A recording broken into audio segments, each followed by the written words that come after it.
Welcome viewers, প্রভাত opinions চ্যানেলের পক্ষ থেকে আমি আপনাদের প্রত্যেককে স্বাগত জানাচ্ছি। তো আজকে একটা বিশ্লেষণ বা আমার কিছু অভিজ্ঞতা আমি আপনাদের সামনে শেয়ার করতে চাই, যারা বিভিন্ন রকম প্রতিরক্ষা বিভাগে চাকরির জন্য প্রস্তুতি নিচ্ছেন এবং যাদেরকে মাঠ করতে হয়। বিশেষত আপকামিং যে WP কনস্টেবল এক্সাম আছে, তারপরে কিন্তু ফিজিক্যাল মেজারমেন্ট টেস্ট এবং ফিজিক্যাল এফিসিয়েন্সি টেস্ট হবে। তো এই জন্যই বলার আর কি, আমি রিসেন্টলি দুটো এসআইয়ের মাঠ পাস করেছি। একটা কেপিএসআই, ওটা 11ই নভেম্বর ছিল, আর গতকাল অর্থাৎ 26শে নভেম্বর আমি WPSI পাস করেছি। তো যেটা হচ্ছে যে মাঠের দিন একটা চিন্তা, ডিপ্রেশন, হতাশা এগুলা স্বাভাবিকভাবেই থাকে, এবং মাঠে দৌড়াতে গেলে যখন আপনি দৌড়ানো শুরু করবেন অনেকের থেকে পিছিয়ে যাবেন, মনে হবে খুব কষ্ট হচ্ছে, পারবো না, এখানেই ছেড়ে দিই, পরের বার ভালো করে এসে প্র্যাকটিস করব। তো এই ভাবনাগুলো কিন্তু আসতে থাকে। যদিও এসআইয়ের মাঠ 800 মিটার ছিল 3 মিনিটের জন্য, তো কনস্টেবলের 1600 মিটার হবে। তো সেক্ষেত্রে সেরকমভাবেই কিন্তু দৌড়ানোর যে ছন্দটা ধরে রাখা সব থেকে সমস্যা আমি আমার নিজে কনস্টেবলে আমি মাঠ করতে গিয়ে দেখেছি, বা এসআইয়ের ক্ষেত্রেও প্রথমে সবাই খুব স্পিডে বেরিয়ে যায়, ঠিক আছে। এবারে দেখুন, যাদের রানের অভ্যাস থাকে, যারা কন্টিনিউ প্র্যাকটিস করেন, তারা খুব স্পিডে বেরিয়ে গেলো, এবং খুব স্পিডে বেরিয়ে যাওয়ার ফলে রানের যে যে ধকলটা আসে খুব স্পিডে বেরিয়ে যাওয়ার জন্য, তো আপনার হার্টবিটটাও বেড়ে যায়। সেক্ষেত্রে ওইটা সহ্য করার কিন্তু ক্ষমতা দরকার। সেক্ষেত্রে অনেকের যাদের কম প্র্যাকটিস থাকে ওইটা সহ্য করার ক্ষমতা থাকে না। সেক্ষেত্রে তাদের জন্য করণীয় কি হয়ে থাকে? তাদের জন্য করণীয় যেটা হয়ে থাকে যে আপনি প্রথমে আপনার নিজের মতো স্টার্ট করুন। নিজের মতো করে স্টার্ট হতে হতে এমনটা নয় যে আপনি হেঁটে হেঁটে যাবেন, নিজের মতো স্টার্ট করলেন মোটামুটি নিয়ে, আপনার শরীরটা ঠিক হিট হয়ে গেল, আপনি সেকেন্ড রাউন্ড থেকে স্পিডে দৌড়ান। আপনি প্রথম রাউন্ডে যেটা স্পিডে দৌড়ানোর চেষ্টা করছেন, তো আপনি সেকেন্ড রাউন্ডে করান। এতে কি হবে, আপনার হৃৎপিণ্ডের সংকোচন এবং প্রসারণটা ধীরে ধীরে হবে, আপনার শরীরের সঙ্গে অ্যাডজাস্ট হয়ে যাবে। নয়তো কি হচ্ছে, আপনি খুব জোরে দৌড়ানো শুরু করলেন, আপনার হার্টবিট বেড়ে গেল, দিয়ে আপনি ওই হার্টবিটের কষ্টটা নিতে পারছেন না শেষ মুহূর্তে।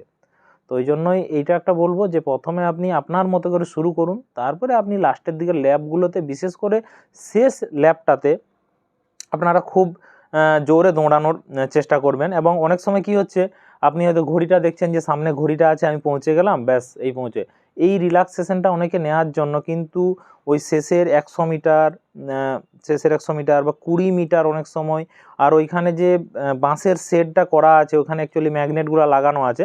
তো আপনারা যাবতীয় রিল্যাক্সেশন বা সব কিছু আপনারা ওপাশে গিয়ে করবেন, কখনোই কিন্তু যে পৌঁছে গেলাম আর তো 30 সেকেন্ড আছে, এই তো পৌঁছে গেলাম, এরকম কিন্তু কখনোই করবেন না। আমার অজস্র সহকর্মী এবং বন্ধুদেরকে দেখলাম যারা মাঠ করতে গিয়ে কিন্তু ওই দোরগোড়া এসে কেটে গেছে 1 সেকেন্ড বেশি, বা ন্যানো সেকেন্ড, এমনও আছে যারা ন্যানো সেকেন্ড বেশি হয়েছে। সুতরাং আপনি ওই লাস্টের 100 মিটার বা 50 মিটার আপনি স্প্রিন্ট দিয়ে ওপাশে বাঁশের সাইডের ওদিকে গিয়ে আপনি রেস্ট করুন, জল খান, যাই করতে ইচ্ছা হচ্ছে করুন, কিন্তু আপনি কখনোই বিশ্রামটা কিন্তু এইদিকে নেওয়ার চেষ্টা করবেন না। এইটা একটা ব্যাপার।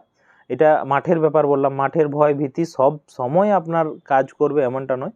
আরেকটা জিনিস যেটা বলবো, আমি যেটা বিশেষভাবে ভুল করেছিলাম কালকের মাঠে, তো যা হোক মাঠ পাস করেছি, এটা আমার একটা ভয়ের কারণ ছিল। আমি যখন 11ই নভেম্বর মাঠ করতে গিয়েছিলাম, আমাদের রিপোর্টিং টাইম 11টাতে ছিল, কিন্তু আমরা দৌড়েছিলাম প্রায় 4টার সময়। তো খুব খিদা পেয়ে গেছিলো, তো সেই জন্য আমি সেদিন ছাতু এবং কলা আর বিস্কিট ছিল না, চিড়া ভাজা নিয়ে গেছিলাম। তো এক্ষেত্রে আপনার যে খাবারটাতে আপনি কমফর্টেবল ফিল করবেন, আপনি সেই খাবারটাতে নিয়ে যাবেন। কেউ খেজুর নিয়ে যেতে পারে, ঠিক আছে।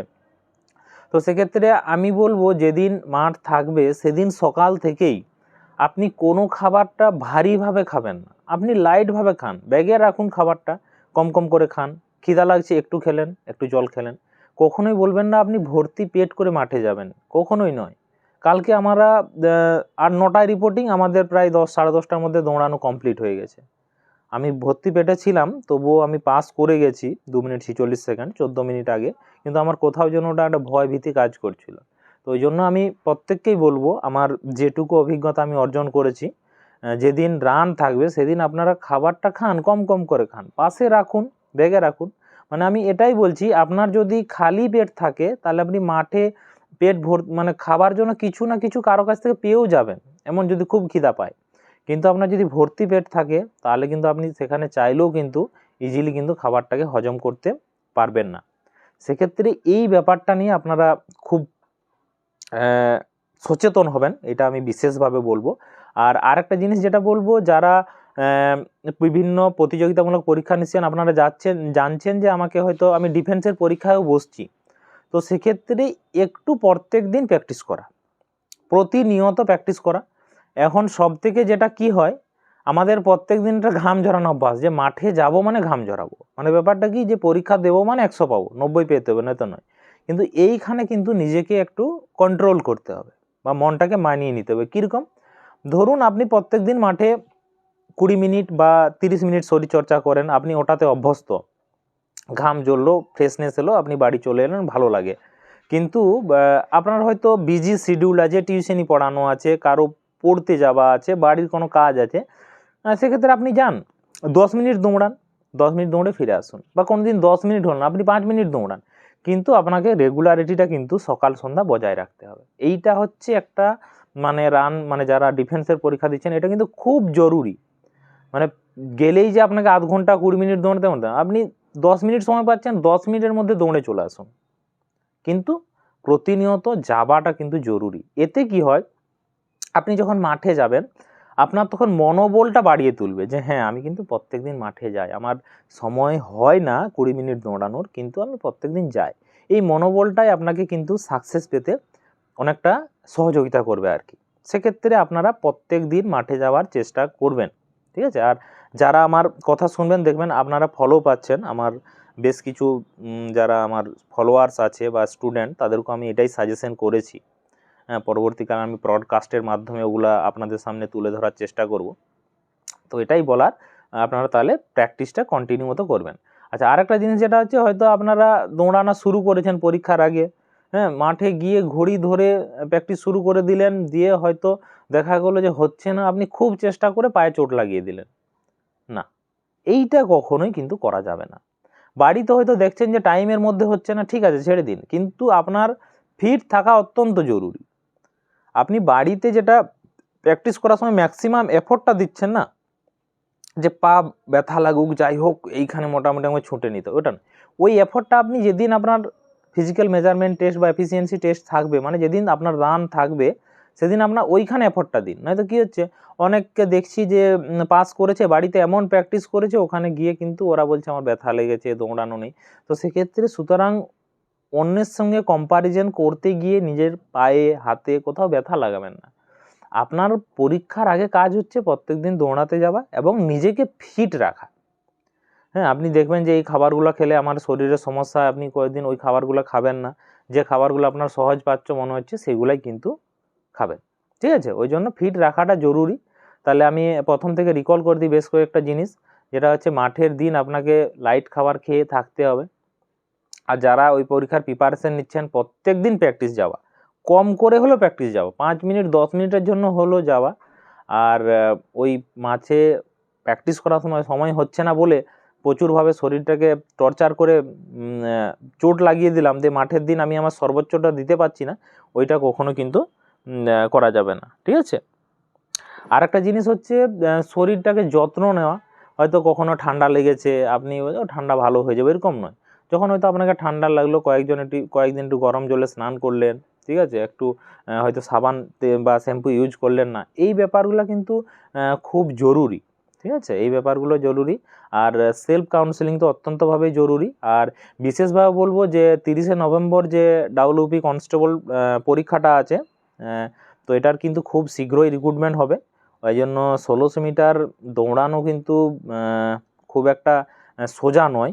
800 মিটার হয়তো অনেক সময় সোজা হয়ে থাকে, কিন্তু 800 মিটারও দেখলাম আমার বেশ কয়েকজন কনস্টেবল সহকর্মী, যারা কিন্তু মানে প্র্যাকটিস না করার জন্য কিন্তু ওরা হয়তো যখন শরীরচর্চার মধ্যে ছিল তখন হয়তো অনেক ওরা ফিট ছিল, কিন্তু ওই যে প্র্যাকটিস না করার জন্য মানে শরীরগুলো সেই মরচে পড়ার মতো হয়ে গেছে। তো সেক্ষেত্রে 30শে নভেম্বর যে আছে পরীক্ষাটা, এটার মাঠ কিন্তু খুব শীঘ্রই হবে। আমি প্রত্যেককেই বলবো, যারা পরীক্ষা দিচ্ছে সবাই অবশ্যই আশা করে থাকবে যে আমরা পাস করব। তো ওই জন্য আপনারা কিন্তু হয়তো এখন 30 তারিখ পরীক্ষা, তো হয়তো অতটা জোর কদমে শুরু না করলেও 30 তারিখের পর থেকে কিন্তু আপনারা সকাল সন্ধ্যা দুবেলায় কিন্তু শরীরচর্চা করতে থাকবেন, ঠিক আছে। আর আরেকটা জিনিস হচ্ছে, অনেকের একটা ভুল ধারণা আমি মনে করি যে রোদে মাঠ হবে মানে রোদে প্র্যাকটিস করবো, কিন্তু আপনি যখন এই যে নতুন হিসেবে প্রথম মাঠ শুরু করবেন, সেক্ষেত্রে আপনি যদি প্রথমেই রোদে দৌড়ানো শুরু করেন, ওইটা কিন্তু শরীরে মেনে নিতে খুব সমস্যা হয়। অর্থাৎ আপনি যদি সকাল সন্ধ্যা অভ্যাস করেন, পরীক্ষার দিন আপনি রোদে দৌড়ে নিতে পারবেন, খুব একটা সমস্যা হবে না। আমি যে জিনিসগুলো বললাম ওগুলো ফলো করার চেষ্টা করুন। আপনাদের যদি আরও কোনো কোশ্চেন থাকে আমার ইউটিউবে অবশ্যই কমেন্ট করে জানাবেন, আমি আপনাদের পাশে সহযোগিতা করার চেষ্টা করব। ধন্যবাদ। আর যদি ভিডিওটা ভালো লাগে তাহলে আপনারা লাইক, কমেন্ট এবং শেয়ার করবেন। নমস্কার।